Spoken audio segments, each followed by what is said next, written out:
Donald Trump, aujourd'hui, je ne parle pas en diplomate, je parle en homme libre, je parle en homme des peuples que votre empire a trop longtemps traités comme des territoires sans voix.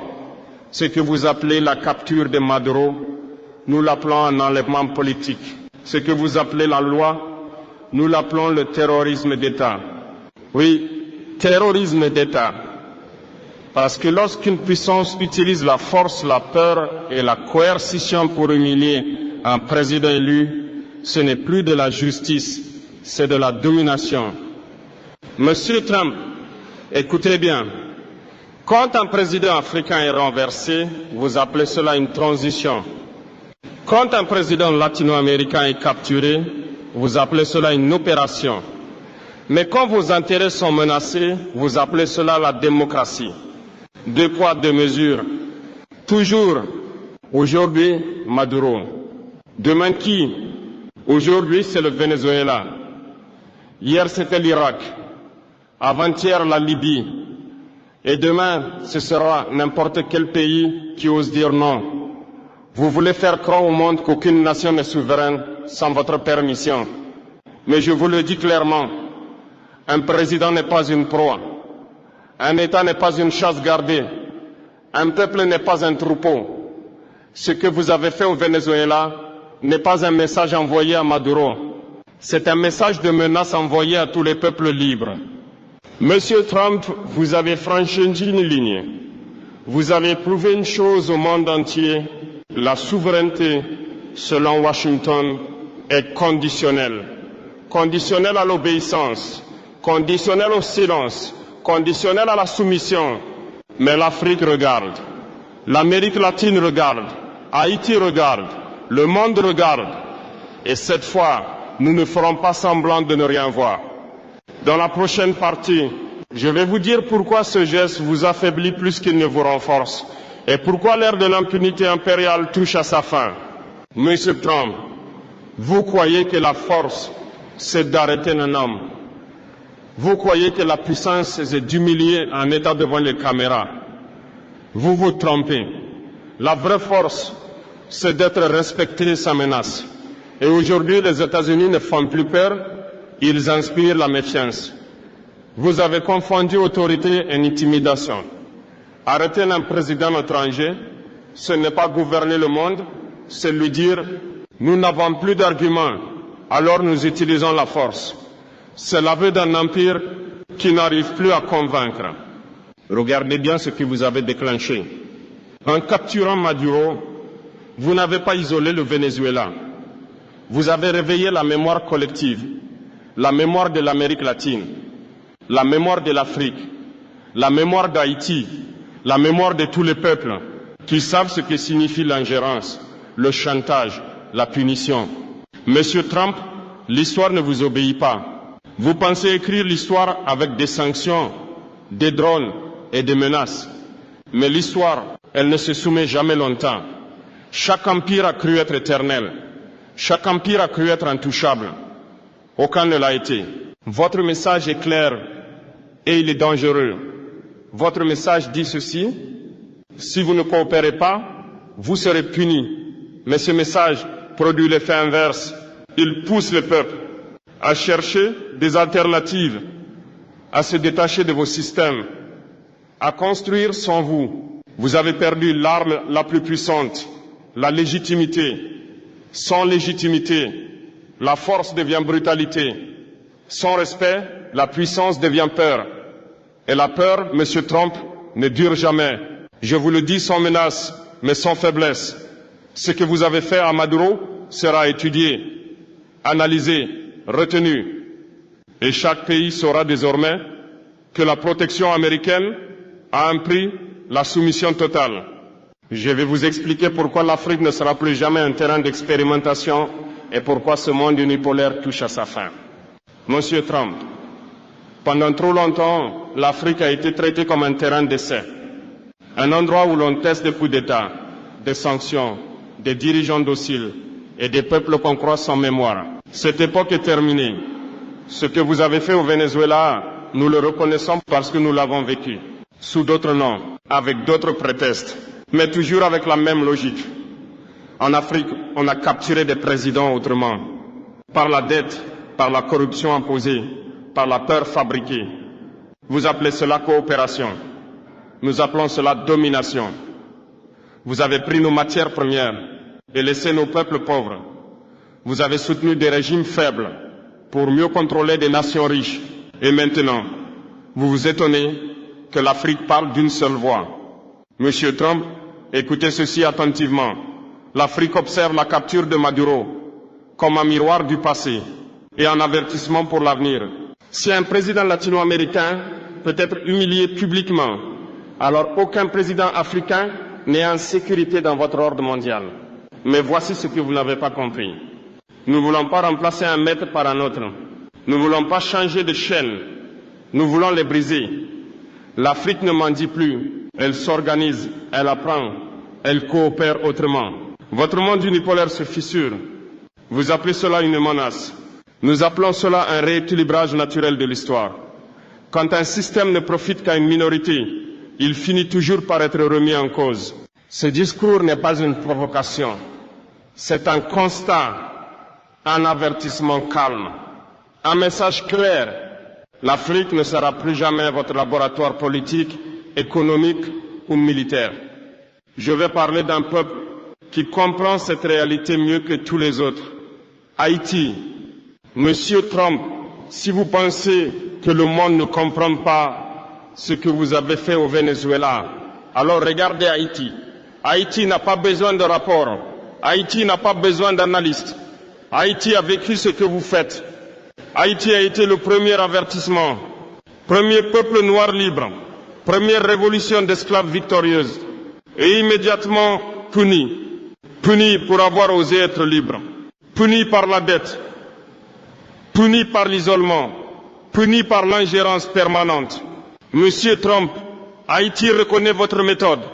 Quand vous parlez de stabilité, Haïti entend occupation. Quand vous parlez de sécurité, Haïti entend contrôle. Quand vous parlez de transition, Haïti entend confiscation de souveraineté.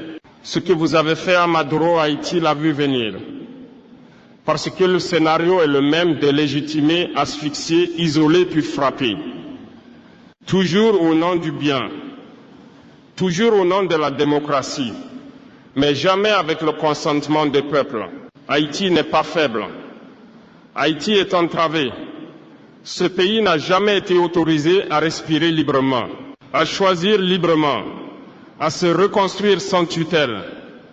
Et pourtant, malgré tout, Haïti tient encore. Monsieur Trump, comprenez ceci. Quand vous humiliez Maduro, vous rouvrez une blessure haïtienne.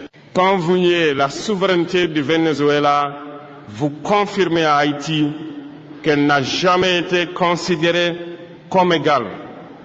Mais l'histoire a une mémoire. Les peuples que vous croyez brisés sont souvent ceux qui finissent par inspirer les autres. Haïti n'est pas un échec. Haïti est un avertissement ignoré. Monsieur Trump, ce que Washington craint le plus n'est ni un pays, ni un président, ni une armée. Ce que vous craignez, c'est l'unité. Diviser pour régner, votre vieille méthode.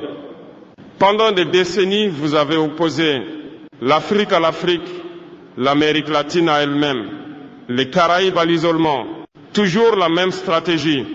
Diviser, affaiblir, contrôler. Mais quelque chose a changé. Aujourd'hui, les peuples se parlent. Ils comparent leurs histoires. Ils reconnaissent les mêmes blessures. Et ils comprennent qu'ils ont été traités selon un seul et même modèle. Maduro, Haïti, l'Afrique, le même combat. Ce n'est pas une question de dirigeants. Ce n'est pas une question d'idéologie. C'est une question de dignité collective. Quand vous capturez Maduro, vous ne défiez pas seulement le Venezuela, vous provoquez l'Afrique, Haïti, l'Amérique latine et tous ceux qui refusent désormais la soumission déguisée. Je ne parle pas de guerre, je parle d'alignement moral, d'intelligence collective, de refus coordonné, de l'humiliation. Et cela, aucune armée ne peut l'arrêter. Je dirais clairement, ce que signifie résister sans se détruire. Et pourquoi la peur change enfin de camp? Monsieur Trump, l'époque des ordres est terminée. Le monde n'est plus unipolaire. Les peuples n'attendent plus la permission pour coopérer. Ils créent des ponts sans vous demander l'autorisation. Ils échangent sans vos sanctions. Ils construisent sans vos conditions. Monsieur Trump, vous avez appris au monde que résister signifiait se battre, se déchirer, se sacrifier. C'est faux. La résistance moderne n'est pas le chaos. Ce n'est pas la violence. Ce n'est pas la haine. La vraie résistance est intelligente. Résister, c'est refuser les règles injustes sans tomber dans les pièges. C'est produire ce que l'on consomme. C'est décider sans tutelle. C'est coopérer sans permission. Vous avez gouverné par la peur, sanctions, liste noire, menaces économiques, pression diplomatique. La peur a été votre arme principale. Mais voici ce que vous n'avez pas compris. La peur fonctionne jusqu'au jour où les peuples n'ont plus rien à perdre. Et ce jour est arrivé.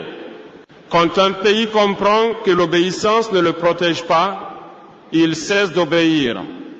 Quand un peuple voit qu'un président peut être capturé malgré les concessions, il comprend que la soumission est inutile. Résister, c'est se renforcer.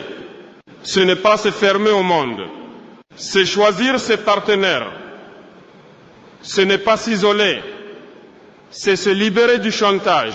La résistance moderne est économique, culturelle, mentale. Monsieur Trump, la peur change de camp.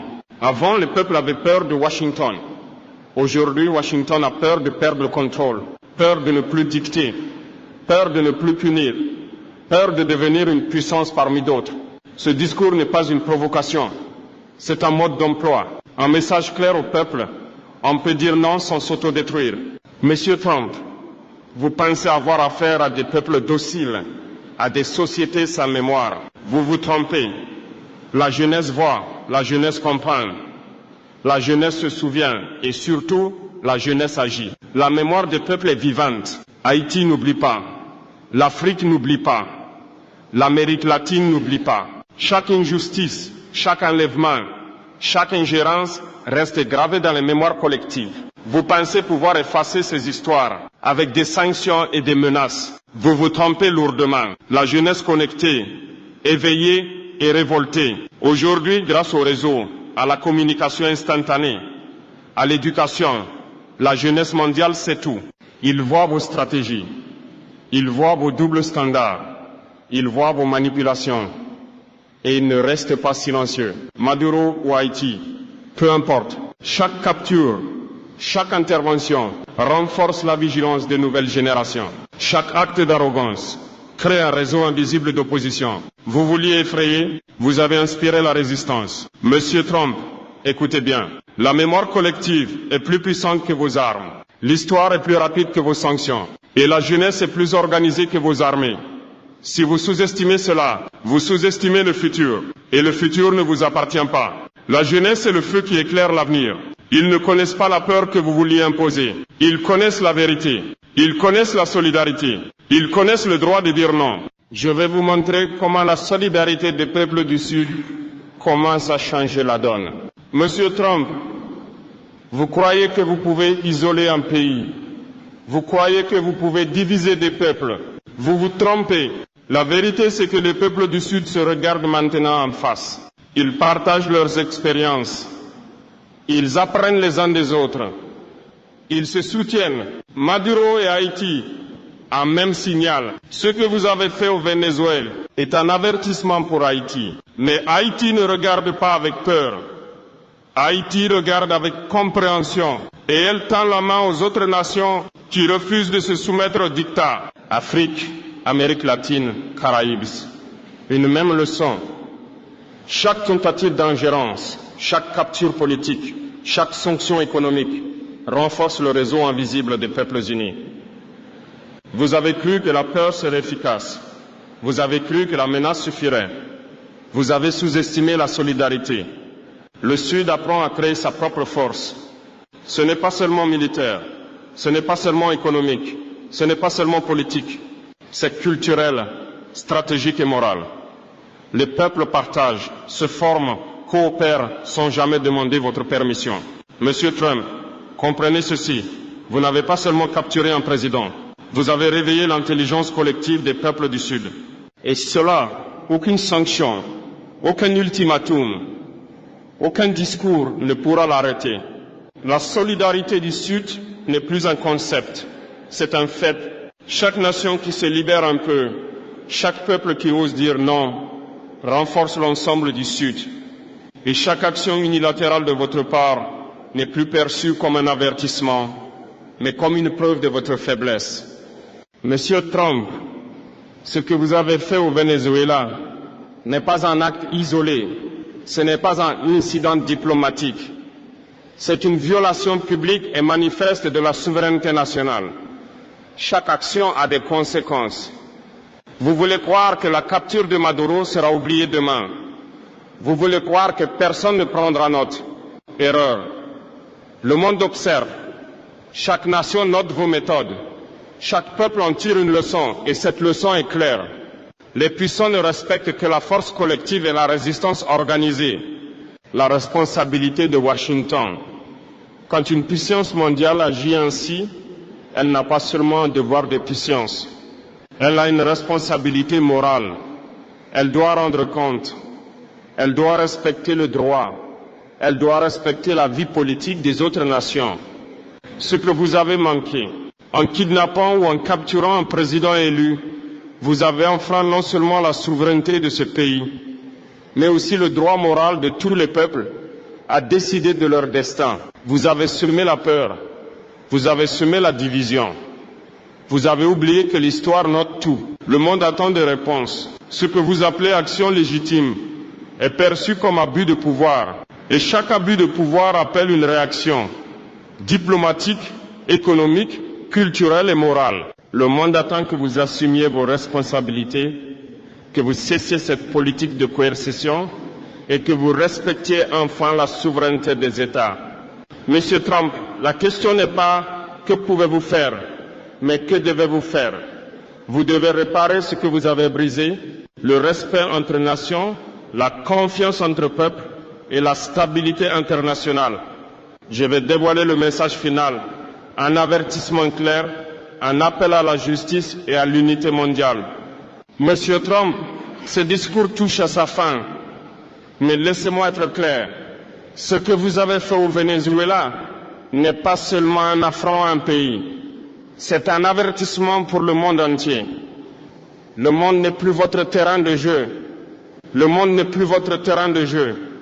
Les peuples ont compris, ils ne sont pas vos expériences, ils ne sont pas vos trophées politiques.